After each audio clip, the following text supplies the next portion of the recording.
కొంచెం దూరం మాడిమా, కొంచెం దూరం మాడి. వేరే ప్లాట్ఫామ్ అంత కడుతున్నాను, ఒక నెల రోజులు భరించండి, తప్పదు. ఓకే, అందరికీ నమస్కారం. కరెక్ట్గా తెలుగుదేశం ప్రభుత్వం ఏర్పడి చంద్రబాబు నాయుడు గారు ముఖ్యమంత్రిగా ప్రమాణ స్వీకారం చేసి 23 రోజులైంది. నిన్నటి రోజు చూసాం మాజీ ముఖ్యమంత్రి జగన్మోహన్ రెడ్డి గారు మాట్లాడిన మాటలు. హామీలన్నీ చంద్రబాబు నాయుడు గారు చెప్పినారు, ఏవి అమలు చేయలేదని అడుగుతున్నాడు ఆయన. 23 రోజులకే హామీలు అమలు చేయలేదని చెప్పి అధికారం పోయిన ఫ్రస్ట్రేషన్లో మాట్లాడుతూ ఉన్నాడు. ఒక బ్యాలెట్ బాక్సులు పగలగొట్టిన వ్యక్తిని ప్రపంచమంతా చూసింది ఆన్లైన్లో. ఆ వ్యక్తిని పరామర్శించేదానికి జైలుకు పోయి నెల్లూరులో మాజీ ముఖ్యమంత్రి గారు ఆయన ఏదో తప్పు చేయలేదు, గాంధీ మహాత్ముడు, సచ్చీలుడు, ప్రజాస్వామ్య పద్ధతిగా ఎన్నికలు చేశాడు అని పరామర్శించి చంద్రబాబు నాయుడు గారికి హెచ్చరికలు జారీ చేస్తూ ఉన్నాడు.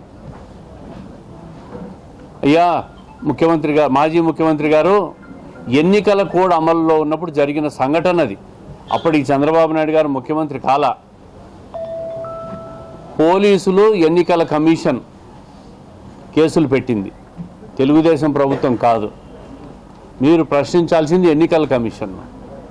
సాక్షాత్ ఎన్నికల కమిషనే నువ్వు పగలగొడుతున్న బాక్సులు చూసి కేసులు పెట్టింది. దయ్యాలు వేదాలు వర్లించినట్లు నిన్న నెల్లూరులో మాజీ ముఖ్యమంత్రి గారు మాట్లాడిన మాటలని చూసాం.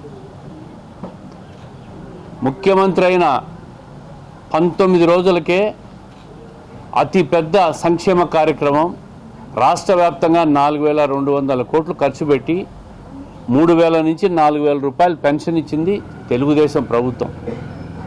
అది కూడా ఎన్నికల్లో చెప్పిన హామీ ఏప్రిల్ నుంచే నేను అమలు చేస్తానన్న వాగ్దానాన్ని 3 నెలలు కలిపి 7,000 రూపాయలు ఇస్తే వృద్ధులు, వితంతువులు, వికలాంగులు ఎక్కడ లేని ఆనందం రాష్ట్ర వ్యాప్తంగా చూసాం. మీరు ఈరోజు ఇసుక మాఫియా చేశారు. అక్రమ ఇసుకను రాష్ట్ర వ్యాప్తంగా కాదు, పక్క రాష్ట్రాలకు కూడా మీరు, మీ నాయకులు, మీ కార్యకర్తలు మాఫియా మాదిరి స్మగ్లింగ్ చేస్తే 8వ తేదీ నుంచి ఉచిత ఇసుకను కూడా ఇస్తూ ఉన్నాం. అదేవిధంగా మినరల్ సెస్, మైన్స్లో ఉన్న రాయల్టీలన్నీ కూడా తొలగిస్తూ కూడా 8వ తేదీ నుంచి ఉత్తర్వులు ఇవ్వబోతూ ఉన్నాం.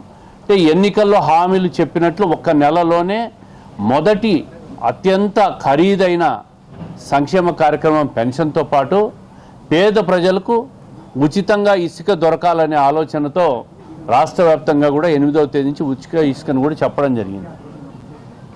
రాబోయే రోజుల్లో ఏవైతే సూపర్ 6 కార్యక్రమాలు చెప్పారో కూటమి ప్రభుత్వం అన్నీ కూడా వరుస క్రమంలో హామీలు ఇవ్వడం జరుగుతుంది.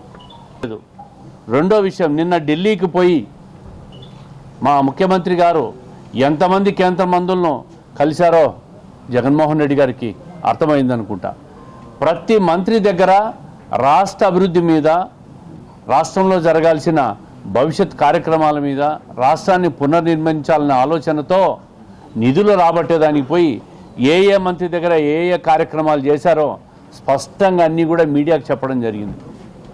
5 సంవత్సరాలుగా ఈ మాజీ ముఖ్యమంత్రి గారు ఢిల్లీకి ఎన్ని పర్యటనలు చేశారు? ఒక్క పర్యటనలో ఉన్న రాష్ట్ర ప్రయోజనాల కోసం ఎప్పుడన్నా మాట్లాడా?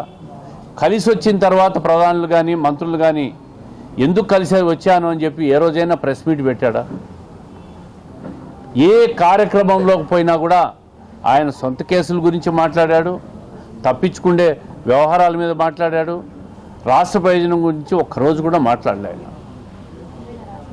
ఈరోజు ఇంతమంది మంత్రులు కలిసి కూడా ప్రతి మంత్రివర్గంతో కూడా ఏ నిర్వహణ చేయాలా, రాష్ట్రానికి ఏం కావాలా, నిధులు ఏ విధంగా రావాలా, పోలవరం నిర్మాణం ఏ విధంగా చేయాలా, దానికి నిధులు ఏ విధంగా ఇస్తారు, రాజధాని నిర్మాణం అమరావతి ఏదైతే మధ్యలో ఆగిపోయి ఈ ధ్వంసం చేసిన ప్రభుత్వం ఆపేసిందో దాన్ని మళ్ళా పునర్నిర్మించాలంటే నిధులు ఏ విధంగా తీసుకురావాలా అనే దాని మీద 2 రోజులుగా ఆయన చేసిన కృషి నిజంగా ప్రశంసనీయం. ఆ మనిషిని ఈరోజు 20 రోజుల్లోనే నీ స్కీమ్లన్నీ నువ్వు ఇంప్లిమెంట్ చేయాలి. ఏమైపోయినాయి నీ అమ్మఒడి అంటావు, ఏమైపోయినాయి నీ ఈ కార్యక్రమాలు అంటావు, నువ్వు రకరకాల ప్రశ్నలు వేస్తావు. అంటే మీరు వచ్చిన తర్వాత 5 సంవత్సరాల్లో ఆర్థికంగా ధ్వంసం చేసిన ఈ రాష్ట్రాన్ని పునర్నిర్మించేదానికే ఢిల్లీకి పోయింది. నీలాగా స్వార్థం కోసం, కేసుల మాఫీ కోసం పోలా.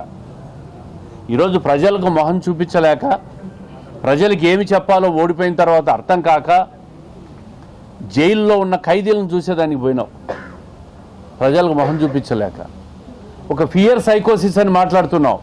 ఫియర్ సైకోసిస్ అనేది మీరు చేసిన ప్రయత్నం, మీరు చేసిన ప్రయోగం, మీరు ఆచరించిన విధానం 5 సంవత్సరాలుగా ప్రజలను ఒక భయభ్రాంతులకు గురి చేసి ల్యాండ్ టైటిలింగ్ యాక్ట్ అనేది ఒకటి తీసుకొచ్చి ప్రజల ఆస్తులను దోచేయాలని చూశారు. ఇసుక విధానంతో రాష్ట్ర ఖనిజ సంపద అంతా దోచుకోవాలని చూశారు. మద్యాన్ని మాఫియా చేశారు.